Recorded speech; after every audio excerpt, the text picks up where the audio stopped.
Grounded After 40 by Glenda Sholay। उम्र के 40वें साल के पायदान पर पहुंचकर नर्वस हो जाना नॉर्मल है। बढ़ती उम्र के साथ आपके कंधों पर जिम्मेदारियां भी बढ़ती जाती हैं और ऐसे में इस बात की पॉसिबिलिटी बहुत ही कम है कि आप अपने दम पर बिजनेस स्टार्ट करना चाहेंगे। क्या आपको ऐसा करना चाहिए? लेकिन मिड लाइफ क्राइसिस से गुजरने के बजाय आपके प्रॉफिट्स की उम्र आपके लिए नई अपॉर्चुनिटीज का दशक भी हो सकती है। 40 की उम्र तक आपको ये बात बहुत अच्छे से समझ आ सकती है कि आप अपनी वर्किंग लाइफ से क्या चाहते हैं और क्या नहीं। तो आप अपनी जिंदगी के इस दौर को नई चीजों के लिए मौके के रूप में कैसे बदल सकते हैं?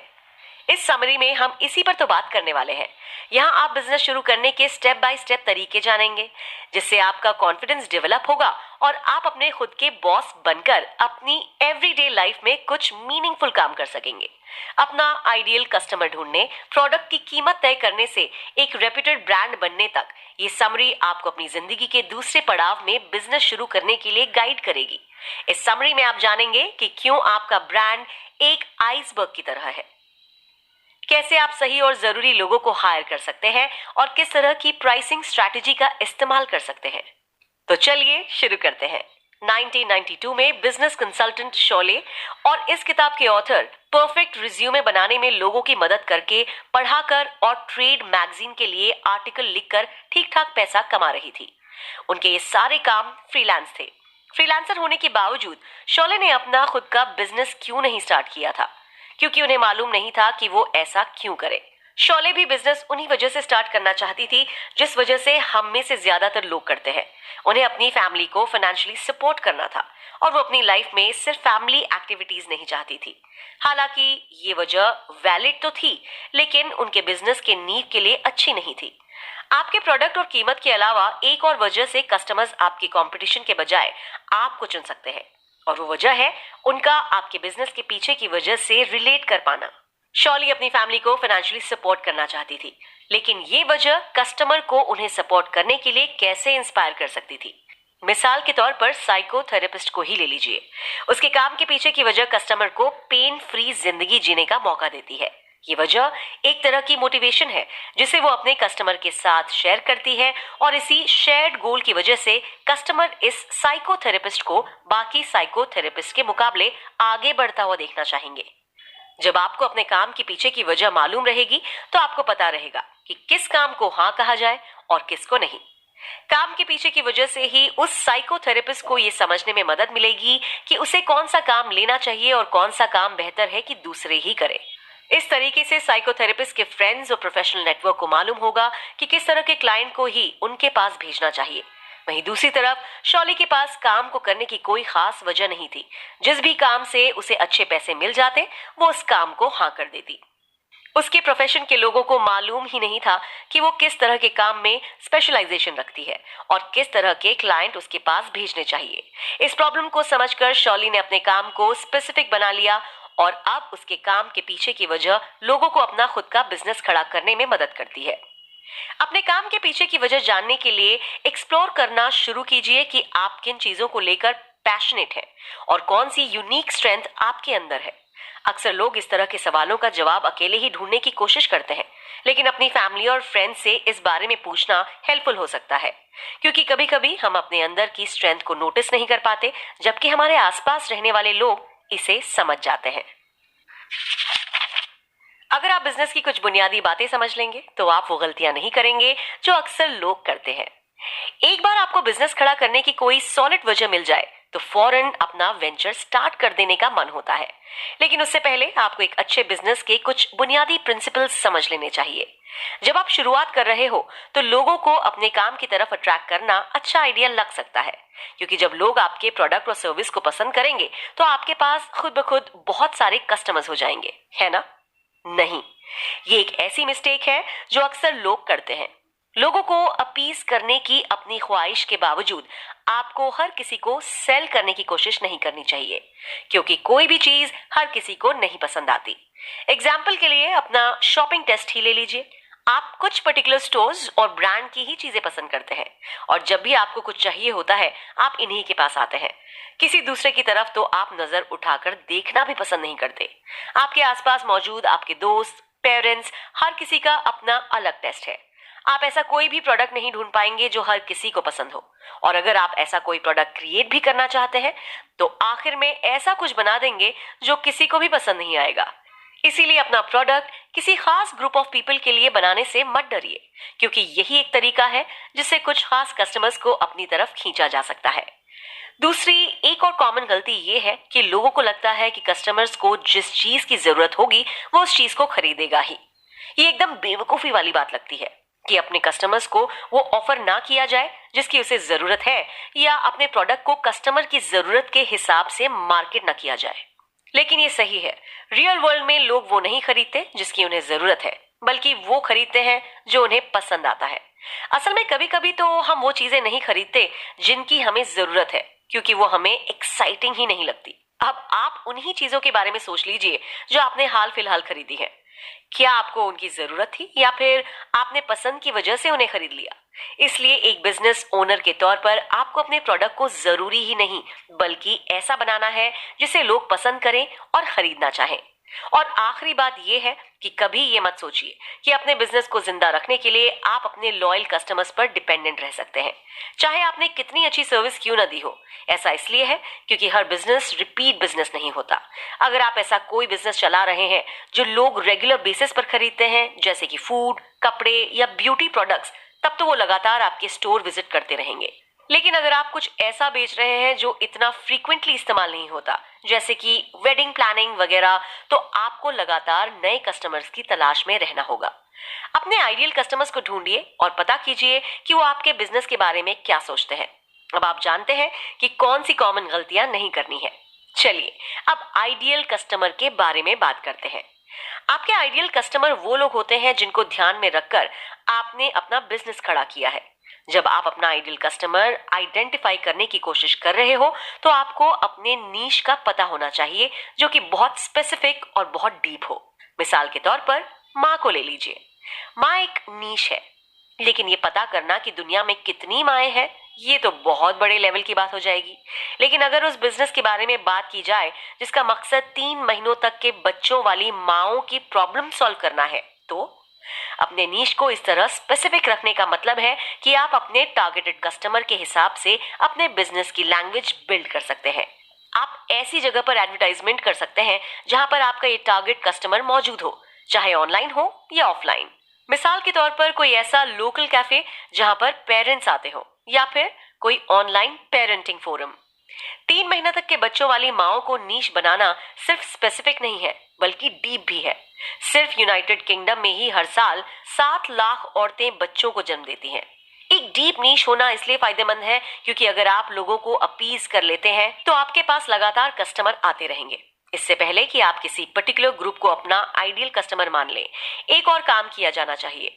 अपने लोकल एरिया में रिसर्च कीजिए। मिसाल के तौर पर आपने नोटिस किया कि आपके लोकल एरिया में प्रीमियम विमेन्स क्लोथिंग शॉप की कमी है। शॉप बनाने के लिए किसी स्टोर बिल्डिंग में कमरा लेने से पहले सोचिए आसपास कितनी औरतें रहती हैं और उनमें से कौन आपकी आइडियल कस्टमर बन सकती है। हालांकि मार्केट में उस पर्टिकुलर चीज की कमी है, लेकिन जरूरी नहीं है कि इसकी वजह से आपको आपके आइडियल कस्टमर ही मिल जाए। किसी भी एरिया की आबादी के बारे में जानने के तरीके हैं। मिसाल के तौर पर अगर आसपास कहीं हाउसिंग डेवलपमेंट हुआ है तो डेवलपर ने काम से पहले एरिया के सोशल और इकोनॉमिक कंडीशन के बारे में रिसर्च जरूर किया होगा। आप उनके बनाए हुए डेटा को एक्सेस कर सकते हैं। एक बार आप आइडियल कस्टमर की स्पेसिफिक और डीप नीश क्रिएट कर लेते हैं तो आगे आपको जानना है कि क्या वो आपका प्रोडक्ट उस कीमत पर खरीदने के लिए तैयार है जो आपके लिए फायदेमंद हो। ये चेक करने के लिए आप एक और रास्ता बिना रिस्क वाला रास्ता अपना सकते हैं। उस एरिया के वीकेंड मार्केट में अपने लिए एक जगह किराए पर ले लीजिए, या फिर ऐसे एरिया में भी आप किराए पर ले सकते हैं जहां पर आपके आइडियल कस्टमर्स का आना जाना हो। हार ना मानना और वैल्यू के आधार पर ब्रांडिंग करना आपके बिजनेस की कामयाबी के लिए बहुत जरूरी है। अपनी पिछली कार को खरीदने के बारे में आपने कैसे फैसला लिया था? जब ऑथर यंग थी तो वो स्कोडा की बनाई हुई कार बिल्कुल नहीं पसंद करती थी, क्योंकि मार्केट में उनकी एक रेपुटेशन बन गई थी कि उनका प्रोडक्ट टूट जाता है। उन्होंने वोल्वो को भी उसकी middle aged family friendly image की वजह से रिजेक्ट कर दिया था। इस तरह के ख्याल बताते हैं कि ब्रांडिंग कितना इंपॉर्टेंट है। और अगर आप अपने बिजनेस को सक्सेसफुल बनाना चाहते हैं तो आपको भी बहुत ध्यान से ब्रांडिंग करनी होगी। बहुत सारे लोगों को लगता है कि ब्रांड उसी को कहते हैं जो लोग उनके बिजनेस के कांटेक्ट में आकर देखते हैं, जैसे कि लोगो, डिजाइन, स्टोर या लुक या स्टाफ की यूनिफॉर्म। लेकिन ब्रांडिंग इससे भी बहुत आगे की चीज है। बिजनेस एक्सपर्ट्स अक्सर ब्रांडिंग को आइसबर्ग से कंपेयर करते हैं। इसका एक ही हिस्सा ऊपर दिखता है लेकिन अंदर बहुत कुछ चलता रहता है। लोगो और कस्टमर की यूनिफॉर्म आपके ब्रांड की सरफेस है। इस सरफेस के नीचे कस्टमर सर्विस, सोशल मीडिया पर कस्टमर रिव्यू वगैरह जैसी कई कंपोनेंट काम करते हैं। अगर सरफेस के ऊपर और सरफेस के नीचे की चीजों में कनेक्शन नहीं होगा तो आपके बिजनेस को नुकसान पहुंचेगा। मिसाल के तौर पर, अगर किसी ब्रांड का स्लोगन है हमारे साथ सेफ महसूस कीजिए और इसका डिलीवरी ड्राइवर बहुत खराब ड्राइविंग करता है, तो इस बिजनेस की कथनी और करनी में फर्क हो जाएगा, जो पोटेंशियल कस्टमर्स को बिल्कुल नहीं पसंद आएगा। इसकी ब्रांडिंग बहुत कमजोर है। सोशल मीडिया के जमाने में ये और भी जरूरी हो जाता है कि लोग आपके ब्रांड से पॉजिटिवली जुड़े। पहले डिससैटिस्फाइड कस्टमर आपके बिजनेस के बारे में सिर्फ 5 ही लोगों को बता सकता था, लेकिन आज सोशल मीडिया की मदद से अगर किसी कस्टमर का एक्सपीरियंस आपके साथ अच्छा नहीं रहता तो वो 5 नहीं 5,000 लोगों को बता सकता है। अपनी ब्रांडिंग उन कोर वैल्यूज पर आधारित कीजिए जिन्हें आप चाहते हैं कि आपका बिजनेस उन वैल्यूज के लिए जाना जाए। मिसाल के तौर पर, अगर कोई आर्टिस्ट और एंटरप्रेन्योर मोज़ैक बनाती है, वो चाहती है कि उसका प्रोडक्ट अफोर्डेबल हो, हाई क्वालिटी का हो। जितनी जल्दी वो अपनी इन वैल्यूज को आइडेंटिफाई करने में कामयाब हो जाती है, उतनी जल्दी वो अपने बिजनेस की ब्रांडिंग कर सकेगी। एक बार आपने ये डिसाइड कर लिया कि आप अपने बिजनेस के लिए किन वैल्यूज के आधार पर नाम कमाना चाहते हैं, फिर चाहे वो मोज़ैक जैसी अफोर्डेबल लग्जरी हो या फैमिली फ्रेंड के लिए रिलायबिलिटी बन चुकी वॉल्वो कार, आप एक ऑथेंटिक ब्रांड बन जाएंगे। चाहे आपके बिजनेस शुरू करने के पीछे की वजह कितनी ही बड़ी रही हो, फिर भी आपको प्रॉफिट कमाना है। 40 की उम्र में होने का एक फायदा ये होगा कि आपको फाइनेंस की थोड़ी बहुत समझ होगी। चाहे आपने घर का ही बजट क्यों ना हैंडल किया हो, फिर भी बहुत सारे एंटरप्रेन्योर्स के लिए प्रोडक्ट की कीमत तय करना बिजनेस लॉन्च का सबसे मुश्किल फेज होता है। अच्छी बात यह है कि अगर आप अपने फाइनेंस के बारे में थोड़ा सा भी सोचेंगे तो ये लंबा चल सकेगा। मिसाल के तौर पर, अगर आप इफेक्टिव फाइनेंसिंग स्ट्रैटेजी इस्तेमाल करते हैं तो आप फायदा कमाते हुए भी अपने कस्टमर से ज्यादा चार्ज नहीं करेंगे। ऐसी ही एक स्ट्रैटेजी जिसका बिजनेसेस काफी इस्तेमाल करते हैं, उसे कॉस्ट प्लस प्राइसिंग कहते हैं। सबसे पहले किसी सर्विस और प्रोडक्ट की कीमत इस आधार पर तय कीजिए कि आपको उसकी बेसिक कॉस्ट क्या पड़ रही है। उसके बाद उसमें अपने फायदे का कुछ परसेंटेज जोड़ दीजिए, लेकिन उससे पहले ये इंश्योर कर लीजिए कि आपकी कीमत आपकी इंडस्ट्री से मिलती जुलती है, क्योंकि हर सेक्टर में अलग अलग कीमत चलती है। मिसाल के तौर पर, अगर आप एक प्रीमियम क्लोथिंग स्टोर खोल रहे हैं तो आपको उस पर एक्स्ट्रा परसेंटेज थोड़ा ज्यादा लगाना होगा, क्योंकि सीजन खत्म होते ही ये कपड़े आउट ऑफ फैशन हो जाते हैं और बचे हुए कपड़े आपको डिस्काउंट पर बेचने होंगे। अगर आपका मार्कअप यानी फायदे का परसेंटेज ज्यादा है तो बाद में डिस्काउंट पर कपड़े बेचने के बावजूद आपका कॉस्ट कवर हो जाएगा। दूसरा ऑप्शन है कंपटीशन प्राइसिंग। ये एक ऐसी स्ट्रैटेजी है जिसमें आप अपने कंपटीशन के प्राइस देखते हैं और फिर अपना प्राइस उनसे काफी कम रखने की कोशिश करते हैं। कंपटीशन प्राइसिंग एक अच्छा तरीका हो सकता है, लेकिन जब आप बहुत कम फायदे पर काम कर रहे हैं तो थोड़ा केयरफुल रहने की जरूरत है। अपनी कीमतों को कंट्रोल में रखना बहुत जरूरी है। अगर आप ऐसा नहीं करते हैं तो आप जरा सा भी फायदा नहीं कमा पाएंगे। अपने आप से सवाल पूछें कि क्या आप अपने फाइनेंस पर टाइट कंट्रोल रख सकते हैं, और अगर ऐसा नहीं है तो आपको कंपटीशन प्राइसिंग नहीं अपनानी चाहिए। और आखिर में आती है वैल्यू ड्रिवन प्राइसिंग स्ट्रैटेजी। अपने कंपटीशन के प्राइस से मैच करने की बजाय इसमें आप अपने हाई प्राइस को अपनी सर्विस और प्रोडक्ट क्वालिटी जैसे ऑफर से जस्टिफाई करते हैं। मिसाल के तौर पर, एक हेयर ड्रेसर हर हेयर कट के साथ हेड मसाज ऐड करके अपनी हाई प्राइसिंग को जस्टिफाई कर सकता है। वैल्यू बेस्ड प्राइसिंग काफी इफेक्टिव होती है, खासतौर पर जब आपका ऐड किया हुआ ऑफर आपके लिए तो सस्ता पड़े लेकिन कस्टमर्स के लिए डिजायरेबल हो, मतलब उन्हें पसंद हो। शुरुआत से ही अपने कस्टमर की जरूरत को अपने बिजनेस का सेंटर बनाइए। हम में से बहुत सारे लोगों के लिए 40 की उम्र के बाद कोई बिजनेस खड़ा करना काफी एक्साइटिंग हो सकता है। आप फाइनली अपने बॉस बन सकते हैं, अपनी फैमिली लाइफ के हिसाब से अपना वर्किंग आवर्स सेट कर सकते हैं और डिसाइड कर सकते हैं कि कब आपको काम करना है और कब नहीं। लेकिन अगर आप ऐसा ही नजरिया रखते हैं तो एक बार सोच कर देखिए, अपने बिजनेस को अपने हिसाब से सेट करने की सोचना नेचुरल है, लेकिन आपकी जरूरतों से ज्यादा आपके कस्टमर की जरूरत इंपॉर्टेंट है। जो भी करें दिल से करें। अपनी कंपनी को कस्टमर सेंट्रिक बनाने का मतलब है कि आप अपने बिजनेस के एकदम शुरुआत से ही कस्टमर की जरूरतों को फोकस में रखें। बहुत सारे बिजनेसमैन यही गलती करते हैं। वो अपना आइडियल कस्टमर आइडेंटिफाई करते हैं, कस्टमर्स को अट्रैक्ट करने वाला प्राइस पॉइंट सेट करते हैं और उम्मीद करते हैं कि उनके आगे कस्टमर्स की लंबी लाइन लग जाए। लेकिन ये इतना आसान नहीं है। सबसे पहले आपको अपने बिजनेस के बारे में अवेयरनेस क्रिएट करनी होगी। अपने बिजनेस को लोगों तक पहुंचाना होगा।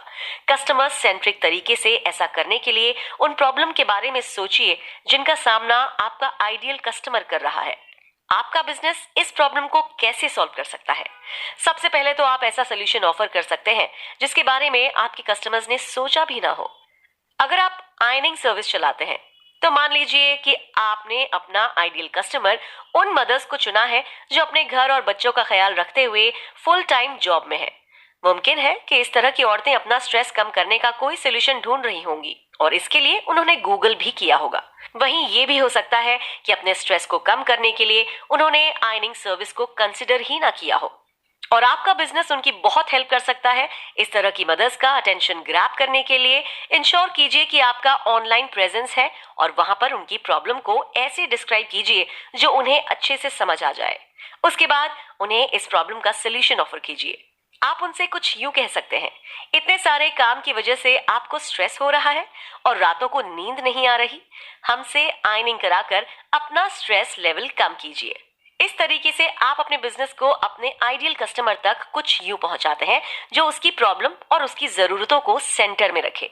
आपने अपने बिजनेस को खुद के नहीं बल्कि कस्टमर की जरूरत के हिसाब से आर्टिकुलेट करना भी शुरू कर दिया है। यकीनन इससे आपका फायदा भी होगा, लेकिन कस्टमर को ये लगना कि उसकी जरूरतें आपके लिए सबसे ज्यादा इंपॉर्टेंट है, बहुत ज्यादा फर्क ला सकता है। 40 की उम्र में होने के अपने फायदे हैं। आप ज्यादा कॉन्फिडेंट और समझदार होंगे, लेकिन इसके कुछ ड्रॉबैक्स भी हैं। इस उम्र में आप उतने एनर्जेटिक नहीं महसूस करते जितना शायद 30 की उम्र में करते हैं। ये कोई प्रॉब्लम की बात नहीं है, तब तक तो बिल्कुल भी नहीं जब तक आपको मालूम हो कि कब हेल्प लेनी चाहिए। आपका ये बिजनेस आपके लिए इतना इंपॉर्टेंट हो सकता है कि आप इसे किसी और के हाथ में ना देना चाहें, लेकिन जरूरत पड़ने पर किसी की हेल्प लेना बिजनेस के लिए बहुत जरूरी है। मिसाल के तौर पर आप उन कामों के लिए किसी को हायर कर सकते हैं जिनमें आपको बहुत टाइम लगता हो और सामने वाला इंसान चुटकियों में कर देता हो। आप कार्ड डिजाइनर को ही ले लीजिए। उसका काफी वक्त दुकान से कार्ड ले आने में चला जाता है। इस वक्त वो नया प्रोडक्ट लाइन डिजाइन करने में इस्तेमाल कर सकता था। ऐसे में उसका सिंपल सा सोल्यूशन ये हो सकता है कि काम सेल्स और मार्केटिंग वाले बंदे को दे दिया जाए जिसे सेल्स में स्पेशलाइजेशन हासिल है और वो इन डिजाइनर कार्ड्स रिटेलर्स को बेच दे। इस तरीके से जिसको सेल्स की जिम्मेदारी दी गई है वो भी बड़ी आसानी से ये काम कर सकेगा, क्योंकि डिजाइनर ने पहले ही इंडस्ट्री में अपने कॉन्टैक्ट्स और अपना रेपुटेशन बना रखा है। तो अगली बार जब आपको बिजनेस का कोई काम करने में परेशानी आए तो सोच कर देखिए, क्या ये काम किसी और को दे देना ज्यादा बेहतर होगा? अगर आप अपनी हेल्प के लिए किसी दूसरे इंसान को ढूंढ रहे हैं तो जरूरी है कि आप एक रिक्वायरमेंट प्रोसेस के जरिए उस इंसान का चुनाव करें ताकि वो उस जॉब के लिए बेस्ट फिट हो।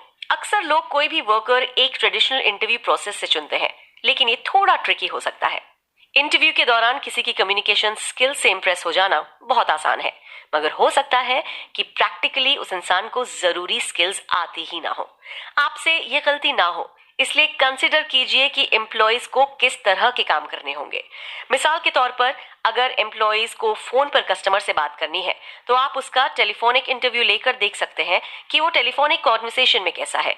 अगर आप किसी एडमिनिस्ट्रेटिव रोल के लिए हायरिंग कर रहे हैं तो आप एम्प्लॉय को कुछ कामों की लिस्ट देकर उससे काम को इफेक्टिवली करने का प्रैक्टिकल टेस्ट दे सकते हैं। इस समरी में दी गई एडवाइस और अपनी अच्छी खासी उम्र में एक्सपीरियंस की मदद से आप एंटरप्रेन्योरशिप के रास्ते में आने वाली रुकावट को बड़ी आसानी से दूर कर लेंगे। अपनी जिंदगी को सेल्फ फुलफिलमेंट और फाइनेंशियली एस्टैब्लिशमेंट की तरफ ले जाइए।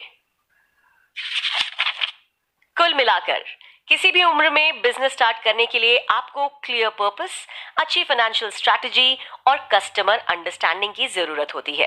मिड लाइफ में कोई भी बिजनेस स्टार्ट करने का मतलब है कि आपके पास उम्र का एक्सपीरियंस और फाइनेंशियल समझ तो होगी, लेकिन साथ ही कुछ फिजिकल चैलेंजेस का भी सामना करना पड़ सकता है, जिसके चलते आप एम्प्लॉय हायर कर सकते हैं। क्या करें? सोच समझकर लॉन्च करें। हो सकता है आपने अच्छे से डेकोरेशन और लोकल प्रेस को इनवाइट करके लॉन्च पार्टी के बारे में सोच लिया हो, लेकिन ये रिस्की हो सकता है। अपने आप से पूछिए कि क्या आपके बिजनेस में शुरुआती 48 घंटों में सैकड़ों पोटेंशियल कस्टमर से डील करने की काबिलियत है। आपको फर्स्ट इंप्रेशन बनाने के लिए कभी दूसरा चांस नहीं मिलता, और अगर आपने अच्छे से तैयारी नहीं कर रखी है तो हो सकता है कि आप अपने कस्टमर्स को वो एक्सपीरियंस ना दे पाए जिसकी वजह से वो लौटकर दोबारा आपके पास आए। इसलिए लॉन्च करने से पहले सोचिए। बेहतर होगा कि आप शांति से शुरुआत करें और अपने बिजनेस के बारे में पोटेंशियल कस्टमर तक लोगों के मुंह से पहुंचने दें।